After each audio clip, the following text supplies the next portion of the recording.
नमस्ते प्यारे बच्चों। तो देखिए, हम देख रहे हैं यह ब्रिज कोर्स की जो हमें 2 किताबें मिली हैं। इन किताबों में हमारे सभी विषय दिए गए हैं और इनको हमें जल्दी से कंप्लीट करना है, क्योंकि अर्धवार्षिक परीक्षा का पेपर जो है इन्हीं विषयों में से पूछा जाना है। तो इनको हमें 31 अक्टूबर के पहले तक कंप्लीट कर लेना है, क्योंकि नवंबर में हमारी अर्धवार्षिक परीक्षा है, इसलिए इनको जल्दी से कंप्लीट करना है। देखिए, आज हम देखते हैं यह कक्षा 7वीं की सामाजिक विज्ञान। इसमें सामाजिक विज्ञान को हम देखने वाले हैं। यदि आपने चैनल को सब्सक्राइब नहीं किया है तो चैनल को सब्सक्राइब करके रखिए, क्योंकि पहले से इनको सब्सक्राइब करके रखें और वीडियो को लाइक करके, क्योंकि बाद में यह हम भूल जाते हैं। ठीक है ना, तो इनको हमें पहले से करके रखना है। चलिए देखिए आगे। यहाँ देखिए, इसमें दिया गया है अध्याय 8 विविधता की समझ एवं भेदभाव। तो विविधता यानी अलग अलग, है ना, और भेदभाव भी है। अलग अलग होने के बाद भी इनमें भेदभाव है। तो यहाँ हम अध्याय 8 को पढ़ने वाले हैं। इसके पहले वाले जो अध्याय हैं हमने पिछली वीडियो के माध्यम से कंप्लीट कर दिए हैं। यदि आपने उनको नहीं समझा है तो आप जो है प्ले लिस्ट पर जा कर के और सभी जो भाग हैं इसके या अध्याय हैं उनको आप देख सकते हैं।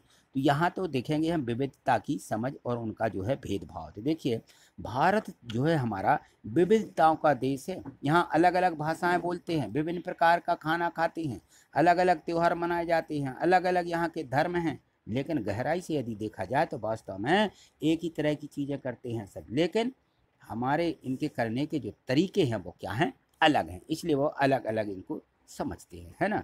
तो यहाँ जो है इस क्षेत्र में विविधता, ऐतिहासिक और भौगोलिक कारकों का भी बहुत अधिक असर पड़ता है। लद्दाख जैसे है तो एक यहाँ रेगिस्तान का इलाका है, यहाँ बारिश बहुत कम होती है, इसीलिए यहाँ के लोग जानवरों पर निर्भर रहते हैं। तो इस प्रकार से इनके जो हैं अलग अलग यहाँ के भेदभाव मिल जाते हैं हमें देखने के लिए। कुछ ऐसे रहते हैं जो रूढ़िवाद को भी पसंद करते हैं, रूढ़िवादी हैं, है ना। तो यहाँ देखें तो कि जहाँ विविधता में हमें एक सूत्र बांधती है, एक सूत्र में विविधता, और वहीं देखिए तो विविधता हमारे साथ एक भेदभाव का कारण भी बनी हुई है।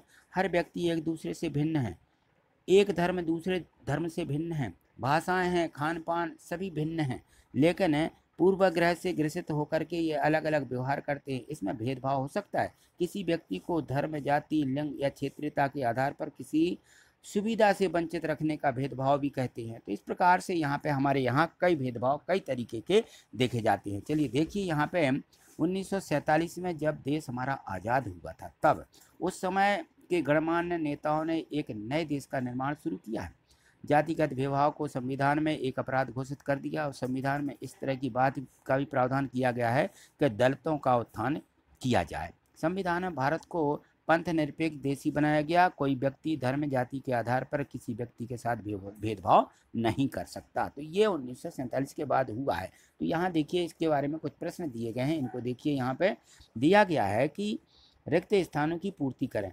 समानता की लड़ाई में सबसे पहले BR अम्बेडकर ने अहम भूमिका निभाई है। धार्मिक अनुष्ठान कराने का अधिकार केवल ब्राह्मणों का ही है, ये रखा गया। केरल एक तरफ समुद्र तथा दूसरी तरफ पहाड़ियों से घिरा हुआ है, केरल जो देश है। ठीक है ना, चलिए आगे देखिए। यहाँ देखिए, प्रश्न दूसरा दिया है कि पता करो कि आपके आसपास कौन कौन से धर्म के लोग रहते हैं, उनके धर्म और आपके धर्म में क्या क्या समानता है और क्या क्या भिन्नता है। तो हमारे आसपास जैसे जैन लोग रहते हैं, सिख भी रहते हैं, है ना, लेकिन वास्तव में हम एक ही प्रकार की चीज़ें करते हैं, लेकिन पर उनके करने के तरीके अलग अलग हैं। ठीक है ना। केरल में कौन कौन से मसाले उगाए जाते हैं, तो केरल में जो मसाले उगाए जाते हैं, काली मिर्च विशेष है यहाँ की, लौंग, इलायची इत्यादि यहाँ पे उगाई जाती है। ठीक है, चलिए आगे देखिए। यहाँ पे प्रश्न चौथा दिया गया है कि रूढ़िबद्ध धारणा से क्या आशय है। रूढ़िबद्ध, आपने आसपास के परिवेश से रूढ़िबद्ध धारणाओं के कोई 2 उदाहरण लिखिए। तो हम सभी लोग जो है ना एक ही छवि में बंध जाते हैं, है ना। तो क्या है, इसके बारे में पक्की धारणा बना लेते हैं, तो उसे हम रूढ़िबद्ध धारणा कहते हैं। और रूढ़िबद्ध धारणाओं के 2 उदाहरण इस प्रकार से, जैसे बांधना, किसी भी धर्म में बांध लिया कि यह धर्म आपको अपनाना ही पड़ेगा, और जाति व्यवस्था में बांधना कि आप इस जाति को हो, दूसरी जाति नहीं अपना सकते, है ना। तो इस प्रकार से यहाँ ये रूढ़िबद्धता चल रही है। भौगोलिक विविधता हमारे जीवन को कैसे प्रभावित करती है, इनके भी उदाहरण दे करके समझाएं। तो हमारे देश में इतनी विविधता होने के बावजूद भी लोगों में एकता देखी जा सकती है। जब भारत में अंग्रेजी शासन था तब विभिन्न धर्मों और जातियों के लोगों ने मिलकर भारत को अंग्रेजों के शासक से छुटकारा दिलाया और विविधता में एक सूत्र में उसको ये बांधती है कि सभी लोगों ने उनसे लड़ाई ली। ठीक, चलिए आगे देखिए। यहाँ देखिए स्वांकलन हेतु वर्कशीट दी गई है कि भारत के लोग विविध तरीकों से नीचे लिखे काम करते हैं। उनमें से एक तरीका बताया गया है, 2 और तरीके लिखिए। उनको अपन को अपने तरीके से लिखने हैं, जो आप परिवेश में जिस परिवेश में रहते हो उसमें क्या क्या होता है उनके आधार पे यहाँ पे लिखना।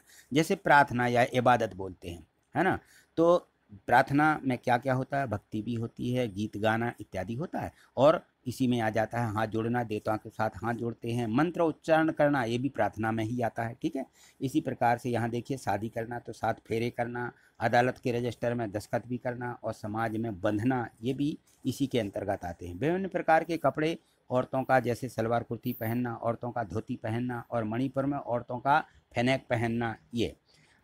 और यहाँ अभिवादन दिया गया है कि नमस्ते करना। झारखंड के आदिवासियों का एक दूसरे से जोहार कहना, जोहार बोलते हैं, और अपने यहाँ पे दंडवत करना, है ना, प्रणाम करना, ये भी अभिवादन के अंतर्गत आते हैं। चलिए आगे देखिए। यहाँ देखिए दिया है कि हमारे देश में विविधता में एकता किस प्रकार दिखाई देती है, कोई 2 उदाहरण दीजिए। भारत में विभिन्न संस्कृति, नस्ल, भाषा और धर्म का देश है ये विविधता में एकता की भूमि है यहाँ पर, जहाँ अलग अलग जीवन शैली और तरीकों के लोग एक साथ रहते हैं। जैसे हमारे क्षेत्र में हिंदू, मुस्लिम, जैन, बौद्ध धर्म के लोग अपनी अपनी धार्मिक गतिविधियों को भी पूर्ण रूप से मानते हैं। ठीक है, तो इस प्रकार से हमें ये इनके उदाहरण के रूप में बौद्ध ये धर्म हमने बताए हैं जो, ये इनको लिख देना है। ठीक है, चलिए तो आज इतना ही। आगे और भी इनके अध्याय दिए गए हैं सामाजिक विज्ञान के, तो उनको अगली वीडियो के माध्यम से देखेंगे। आगे देखने के लिए चैनल को सब्सक्राइब करके रखें। आप प्रत्येक वीडियो को लाइक निश्चित ही करते जाइए। थैंक यू, धन्यवाद।